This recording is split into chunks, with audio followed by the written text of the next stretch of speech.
আল্লাহ নবী প্রশ্ন করেছিলেন, ও আমার সাহাবীরা, দুনিয়া জমিনে গরিবকে, দুনিয়া জমিনে গরিবকে, গরিব কাকে বলা হয়? আল্লাহ নবী সাহাবীরা উত্তর দিয়েছিলেন, ইয়া রাসূলুল্লাহ, হাবিবাল্লাহ, যার মাল নাই, ধন সম্পদ নাই, টাকা পয়সা নাই, সেই হলো গরিব। আল্লাহ নবী বললেন, ইন্না জাওয়াবাকা লা সাগীবুন, নিশ্চয়ই তোমাদের উত্তরটা সঠিক হলো না। হযরতে আবু বকর সিদ্দিক রাদিয়াল্লাহু তাআলা আনহু দাঁড়ালেন, ইয়া রাসূলুল্লাহ, হাবিবাল্লাহ, আমার মনে হয় तमाम পৃথিবীর ভিতরে সবথেকে গরীব ওই ব্যক্তিটা, দুনিয়ায় যার কিছুই নাই। আল্লাহ নবী বললেন, না হলো না আবু বকর, উত্তরটা তুমি দিতে পারলে না, আমি নবী তোমাদেরকে জানিয়ে দিই, শুনে রেখে দাও।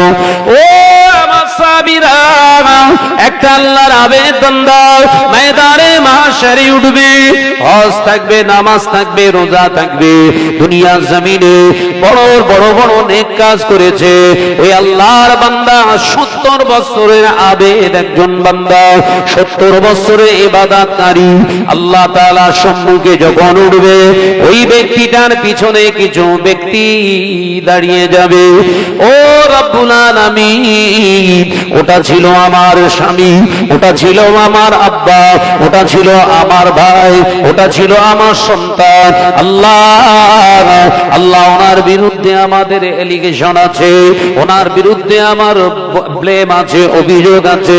আল্লাহ প্রশ্ন করবেন, ওরে আমার গাজী বান্দা, ওরে আমার নামাজি বান্দা, ও আমার আলেম বান্দা, তোমার বিরুদ্ধে এই পিছনে দাঁড়িয়ে থাকা একজন বান্দি তোমার বিরুদ্ধে অভিযোগ তুললো, এটাকে তুমি কি চেনো? আল্লাহর আলেম বান্দা, আল্লাহর গাজী বান্দা, আল্লাহর আবেদ বান্দাটা তাকিয়ে দেখে চিনতে পেরে যাবে, এটা তো দুনিয়ার জমিনে আমারই বিবি ছিল, এ তো সে আমারই রঙ্গিলা খাতুন।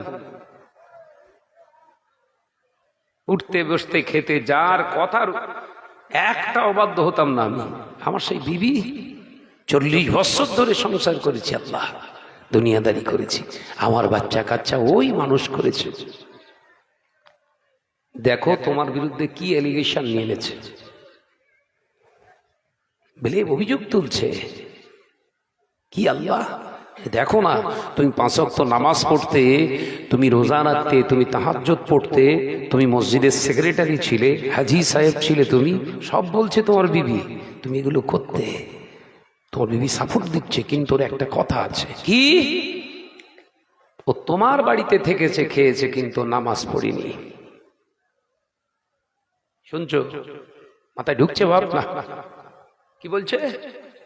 তোমার বাড়িতে থেকেছে, খেয়েছে, ও নামাজ পড়িনি আর পর্দা করেনি, ওর বিরুদ্ধে তুমি অ্যাকশন নাওনি, এটা কি সত্য? হায় হায় হায়, বান্দা লাচার হয়ে যাবে। তিরমিজি শরীফ এসছে হাদিসটি, হাউ হাউ করে কাঁদবে, এত বিশ্বাস করতাম কি আমি? আমরা এরকম ফেসে যাচ্ছি না যাইনি? কথা বলছেন না কেন?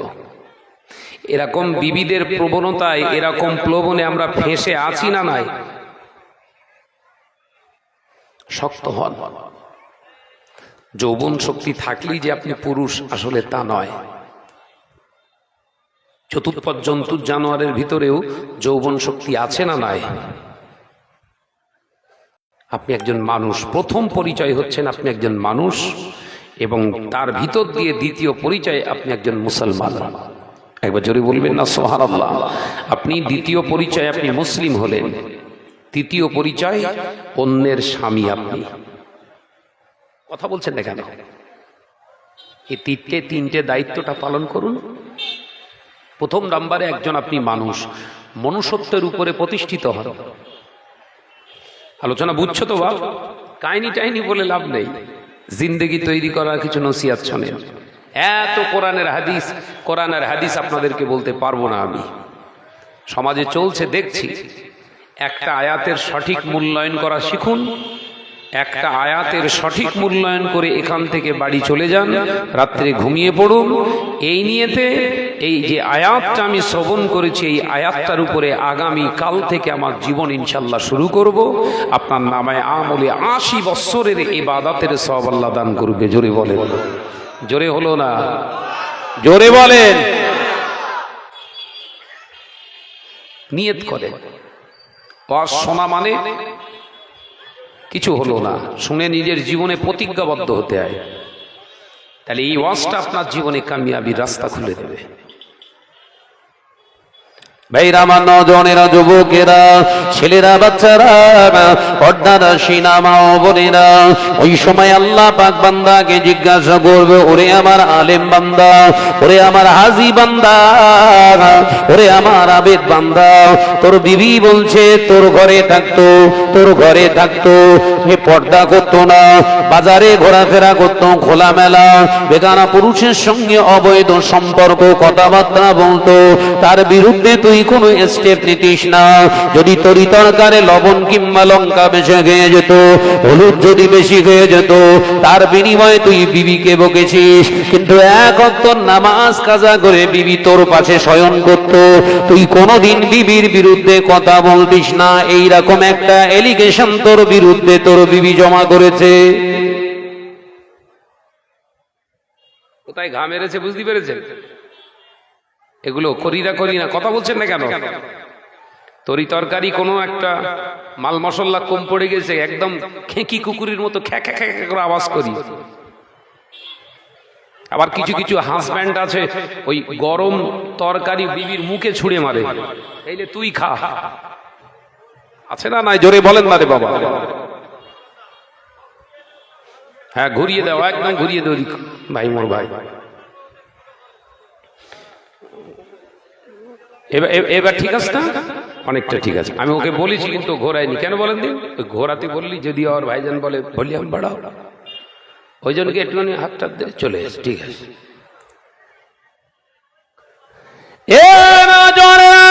যুবকেরা, ছেলেরা, বাচ্চারা, পর্দারা, শিরা, মা বোনেরা, কান খুলে শুনে গে দেন। আল্লাহ পাক বলবেন, অভিযোগকারী যে অভিযোগ করেছে ওটা ঠিক না ভুল, এবার তুই বল। আল্লাহ তাতগাউ ফিল মিজান, কোরআনের আয়াত। এই মিজান মানে আমরা যে পাল্লাটা, আমরা যে দাড়িটা খাড়াই করি, আমরা মাপি, এ মিজান না বলো। কথা বুঝতে পারছেন না? এই বাটকারা ফাটকারা সেট টেট দিয়ে যে মাপা হয়, এ মিজান না বলো। ধারণা চেঞ্জ করেন।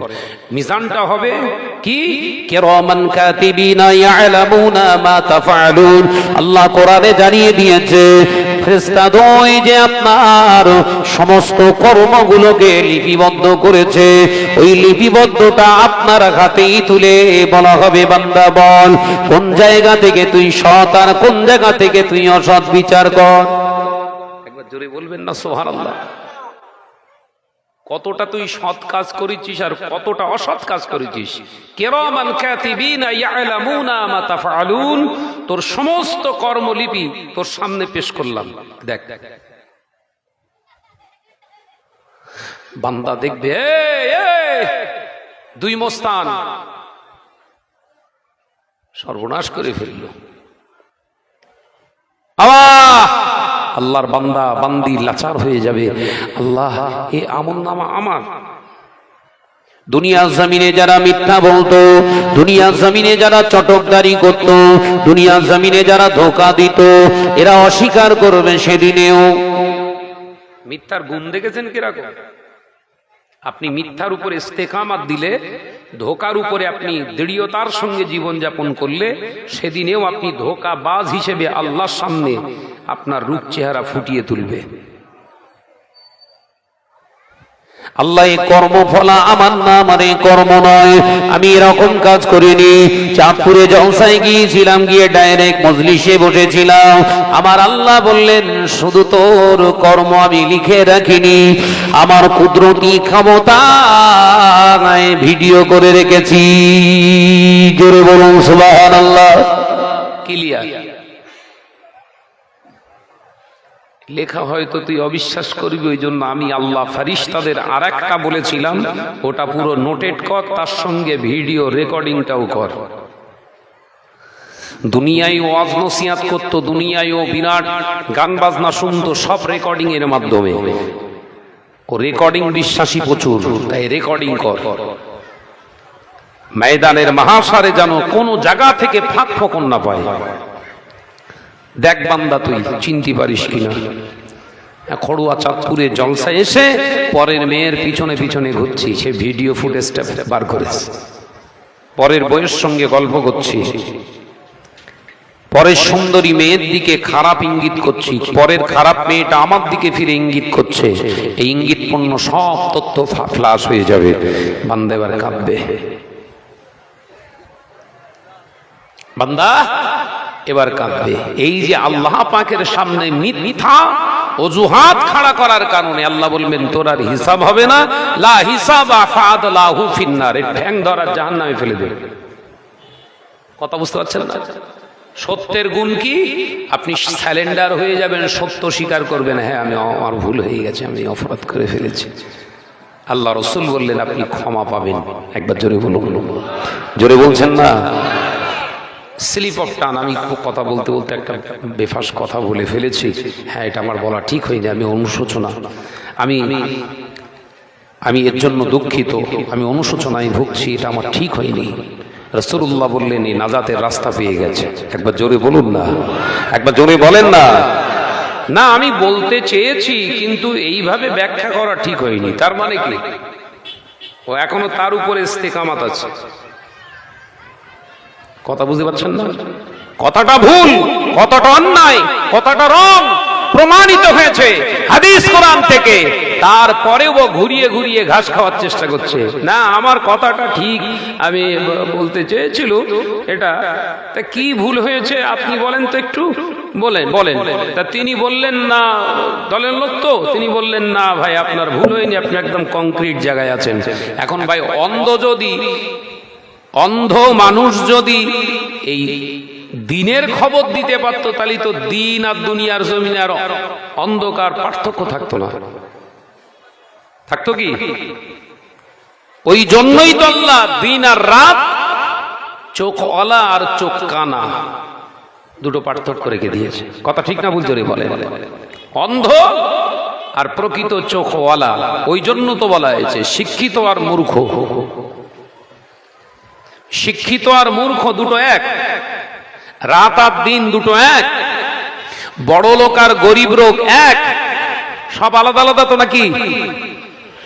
আমি শাহাদাত যদি আমার কথার ভিতরে কোনো ভুল বাই স্লিপ হয়ে যায়, স্লিপ অফ টান হয়ে যায়, এসে যায় 2 ঘন্টা কথার ভিতরে একটা ভুল কথা হয়েছে, সেটা যদি কেউ ধরিয়ে দেয়, আমি যদি প্রকৃত আল্লাহকে ভয় করে দুনিয়ার জমিনে চলি, আমার ইমানের সাপেক্ষে, ইমানের যুক্তিতে আমার নমনীয়তা অবলম্বন করে স্যালেন্ডার হয়ে যাওয়া ভালো, এটা আমার ভুল। আর যদি ওর ওপরে ইস্তেকামাত দেয়, না না ভুল আমি কিছু বলিনি, কই আমি সেরকম কই তো ভুল দেখতে পাইনি, তার মানে ভাবে মানুষের সামনে ভুল স্বীকার করা মানে আমি ছোট হয়ে যাব, আমার ইগোর ব্যাপার আছে, আমার পার্সোনালিটি আছে। আল্লাহ বললেন এই পার্সোনালিটি দিয়ে কিয়ামতের দিন তুই নাজাত পাবি না। আমি আল্লাহ পার্সোনালিটি হিসেব করি না, আমি আল্লাহ হিসেব করি তোর ভিতরে কতটা নমনীয়তা, আমি আল্লাহ আমার খাউফিল্লাহ তোর ভিতরে আছে, এর ভিতর দিয়ে তুই নাজাতের রাস্তা পাবি। একবার জোরে বলুন, একবার জোরে হবে না সুবহানাল্লাহ?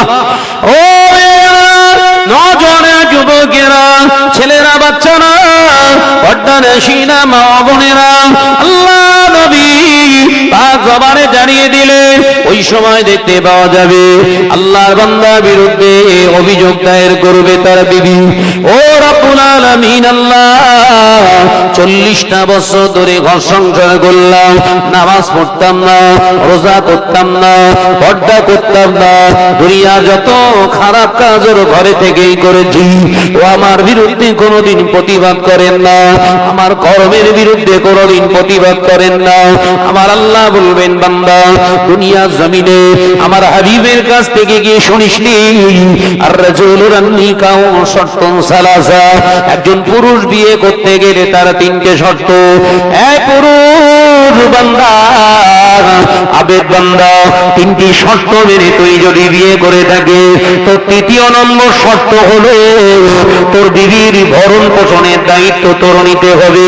তোর বিবির যদি ভরণ পোষণের দায়িত্ব তোর থাকে, বিবিকে খাওয়ানো শোয়ানো আর পড়ানোর নাম নাই ভরণ পোষণ। ভরণ পোষণটা এটাও তার অন্তর্ভুক্ত। তোর বিবি যদি তোর ঘরে বেনামাজিনী হয় তাকে নামাজের তাকিদ দেওয়া। তোর বিবি যদি বেপর্দা নাশিনা হয় তোর বিবিকে পর্দা নাশিনা করার দায়িত্ব তোর। ওরে বান্দা নামাজ পড়া আমার ফরজ ছিল, আমার হুকুম। নামাজ আমি আল্লাহ ফরজে আইন করেছি, নামাজের পাশাপাশি আমি আল্লাহ পর্দাকেও তো ফরজে আইন বানিয়ে দিয়েছিলাম। বান্দা ফেসে গেল। কত বছর ইবাদত বলেন না রে বাবা? 70 বছরের ইবাদত। শুধু নামাজ না, নামাজ আছে, রোজা আছে, হজ আছে, যাকাত আছে, মসজিদের সেক্রেটারি হওয়া, মসজিদ তৈরি করে দেওয়া, মাদ্রাসা চালানো, বড় বড় সব ইবাদত ভেসে গেছে। আল্লাহ পাক বললেন বান্দা আমি আল্লাহ পাক আল্লাহ তাআলা আজ ন্যায় বিচার করার জন্য তো হাসর খাড়া করেছে, মিজান উত্তোলন করেছে। এ আমার বান্দা আমি আল্লাহ পাক জানিয়ে দিচ্ছি, শোন শোন বান্দা, আমার হিসাবটা দেখ। আমি আল্লাহ হিসাব করছি বান্দা, তোর 40 বছর খেয়েছে দিয়েছে, তোর ঘরে শুয়েছে, তোর বিবি তোর ঘরে থেকে অন্যায় রাহাজানি গুলো করেছে, তুই স্বামী হিসাবে দায়িত্ব পালন করিসনি। তাই আমি আল্লাহ পাক তোর 70 বছরের ইবাদতের বস্তা থেকে বোমা মেরে 40 বছরের ইবাদত তোর বিবিকে দিয়ে দিলাম। এবার প্রশ্ন করতে পারিস কেন দিলাম? কথা বলছেন না কেন? কেন দিলাম? তুই যেমন আমার নামাজ পড়েছিলিস, তোর নামাজের পরিবর্তে আমি নেকি দিয়েছিলাম। তোর বিবি 40 বছর তোকে রান্না করে খাইয়েছে, তার প্রতিদান তোকে দিলাম। তোর বিবি 40 বছর তোর অস্থির দেহটাকে শান্ত করার জায়গা তৈরি করে দিয়েছিল। তোর নিজের ভিতরে কাম উত্তেজনাকে শান্ত করার জন্য তোর বিবি তোর সমস্ত উত্তেজনাকে ঠান্ডা করেছে, তার বিনিময়ে দিলাম। তুই যদি বলিস আরো কেন দিলাম, তোর ঔরসজাতকে পৃথিবীর জমিনে, তোর প্রজননকে দুনিয়ার জমিনে বাঁচিয়ে রাখার জন্য তোরই দেহের বীর্যকে ওর দেহের ভিতরে রেখে দিয়ে 10 মাস 10 দিন অক্লান্ত পরিশ্রম করে দুনিয়ার জমিনে তোর বাচ্চাকে পুষেছিল, এই জন্য দিলাম। আল্লাহর বিচার। একবার জোরে বলবেন না সুবহানাল্লাহ? এই জোরে বলবেন না সুবহানাল্লাহ? তাহলে 70 থেকে 40 ঘাবলা মেরে বিবি চলে গেল। গল্প করছি না বলো? বিবিতে ঘাবলা মেরেছে কত? 40। তাহলে ঘরের বিবিরা যদি বেনামাজিনী হয়, এলাকার মৌলী সাহেবের দায়িত্ব নয় তাকে নামাজিনী বানানো, দায়িত্বটা আপনার। ঘরের বিবি যদি বেহায়া খাতুন হয় তাকে হেজাফি খাতুন বানানোর দায়িত্বটাও আপনার। এই দায়িত্ব পালন না করার কারণেই বিশ্বনবী বললেন বেহেশতের দরওয়াজায় বড় বড় অক্ষরে লেখা থাকবে আদ-দায়ুসু লা ইয়াদখুলুল জান্নাহ। দায়ুসেরা কশিনকালে বেহেশতের ভিতরে প্রবেশ করতে পারবে না। নামাজ হলো? কথা বলছেন না কেন? নামাজ রোজায় বাঁধ হলো? ও তো বালির বাঁধ হয়ে গেছে রে ভাই। ও নওজওয়ানেরা, যুবকেরা, ছেলেরা, বাচ্চারা, পর্দা কন্যাশীরা মা বোনেরা, ছেড়ে রেখে দেন, জেনে রেখে দেন, ছুড়ে রেখে দেন, জেনে রেখে দেন, আল্লাহ নবীর একটা দুটো কন্যা নয়, কিতাবের ভিতরে পাওয়া যায় আল্লাহ নবী চারটি কন্যাকে মানুষ করেছে। আল্লাহ নবী হয়তো বড় বড় ইউনিভার্সিটিতে পড়াতে পারেন না, নবী হয়তো ভালো ভালো ডক্টরেট করতে পারেন না, নবী হয়তো মেয়েদেরকে বিরাট বড় বড় বিশ্ববিদ্যালয়ের ছাত্রী বানাতে পারেন না, আল্লাহ নবী হয়তো নিজের কন্যাকে কোনোদিন পাইলট বানাতে পারেন না। ও নজনেরা, যুবকেরা, নবী হয়তো আমাদের ঘরের মেয়েদের মতো ওই রকম দামি দামি চিকমিকে ড্রেসটাও কিনে দিতে পারেন না। আল্লাহর নবী, তার নবী আমাদের মতো হয়তো চকচকে ঝিকঝিকে ঘরও বানাতে পারেন না। ওই ঝোপড়া ঘরে খালি পেটে থাকা অবস্থায় কন্যাদেরকে এমন ভাবে পালন করেছিলেন। আল্লাহ নবীর 4 কন্যার আমাদের 4 আম্মাজান রিদওয়ানুল্লাহ তাআলা আলাইহিম আজমাইন, হুজুরদের চেহারা রূপের বর্ণনা তামাম পৃথিবীর মানুষ কিয়ামত পর্যন্ত দিতে পারবে না। একবার জোরে হবে না? আপনি নবীর উম্মত বলে দাবি করেন, আপনার ঘরের যুবতী মেয়েটাকে রাস্তায় ছেড়ে দিয়ে মসজিদে যে জিকিরে জাকিরিন হচ্ছেন, আপনার ঘরের বিবিটা মহিলা সমিতি বন্ধন গ্রুপে ষাঁড়ের পাশে প্রতি সপ্তাহে বসে মিটিং করেন, আপনি তসবিহ নাড়া নিয়ে আল্লাহরে খোঁজার চেষ্টা করছেন। ও নওজওয়ানেরা, যুবকেরা, নামাজ পড়াটা যেমন ফরজ, বিবিকে নিজের জায়গায় প্রতিষ্ঠিত সুন্দরভাবে রেখে দেওয়াও ওটাও আপনার জন্য আল্লাহর হুকুম ফরজ। এই দায়িত্বটা যদি আপনি আমি পালন না করি, কিয়ামতের দিন ফেঁসে যাব। আল্লাহ বলে, ও বাবা সাবিরা, এরপরে ওই বান্দার পিছনে দাঁড়িয়ে থাকবে তার যুবতী মেয়ে। ওই যুবতী মেয়েটা আল্লাহ দরবারে আরজু জানাবেন, আল্লাহ আপনার এই বান্দার প্রতি আমার একটা এলিগেশন, অভিযোগ আছে, আল্লাহ আমার অভিযোগটা আপনি শোনো। আল্লাহ পাক বলবেন, বান্দি বলো, কে ভাই তোমার এটা ছিল আমার দুনিয়ার আব্বা জান। আল্লাহ, আমার আব্বা নামাজি ছিলেন, রোজাদার ছিলেন, একজন হাজী সাহেব ছিলেন, একজন মাওলানা ছিলেন, একজন বড় কারি ছিলেন, বিরাট বড় মুফতি সাহেব ছিলেন। আল্লাহ, আমার আব্বা জান অনেক মাদ্রাসা চালিয়েছে, অনেক মসজিদের সভাপতিত্ব দান আপনার এমনি করে দায়িত্ব পালন করেছে। ও রব্বুল আলামিন আল্লাহ, কিন্তু আমার আব্বা জান আমার খাওয়া দাওয়ার কোনোদিন কষ্ট দেয়নি, পড়ারও কোনোদিন কষ্ট দেয়নি, কিন্তু চাঁদপুরে জলসা হলে আমি সন্ধ্যা থেকে লাপাত্তা হয়ে যেতাম। আমার আব্বা জান আমাকে কোনোদিন খোঁজার দায়িত্ব নেয় না। এই হিসাবটা কার কাছ থেকে নেবেন আপনি? আল্লাহ। ওই সময় আমার আল্লাহ আবার জিজ্ঞাসা করবেন, বান্দা, এ আমার আবেদ বান্দা, এই যে তোর নারী, এই যে তোর মহিলা, এই যে তোর মেয়ে, এটা তোর মেয়ে কিনা একবার দেখ। বান্দা আবার তাকিয়ে দেখবেন, হ্যাঁ এটা আমারই তো মেয়ে, আমারই বড় মেয়ে। কি ব্যাপার? তোর বড় মেয়ে তোর বিরুদ্ধে অভিযোগ তুলেছে বান্দা। ও বান্দা, এই অভিযোগটা ঠিক আছে কিনা ভুল বলে দে। আল্লাহ জিজ্ঞাসা করবে, বল এটা ঠিক বলেছ না ভুল বলেছ। বান্দা যদি মিথ্যুক হয়, বান্দা যদি প্রতারক হয়, সঙ্গে সঙ্গে ওখানে পাল্টি মারবে। দুনিয়ায় প্রতারণা যারা করে, যেখানে সেখানে ওরা পাল্টি মারতে অভ্যস্ত। কথা বলছেন না কেন? প্রতারক যারা হয়, অনেক রকমের প্রতারণা আছে, অনেক রকমের প্রতারণা। ওখানেও আল্লাহ সামনে শুরু করে দেবে, আল্লাহ এ যা বলছেন সব ভুল। আল্লাহ বললেন, ভিডিও ফুটেজ বার কর। জায়গার নাম, স্থানের নাম, গ্রামের নাম, সময়, রাতে না দিনে, কজন উপস্থিতিতে, কার সঙ্গে, কোন সাইটে, কোন অ্যাঙ্গেলে এই পাপাচার গুলো করেছি, সব প্রকাশ করে দেবে আল্লাহ।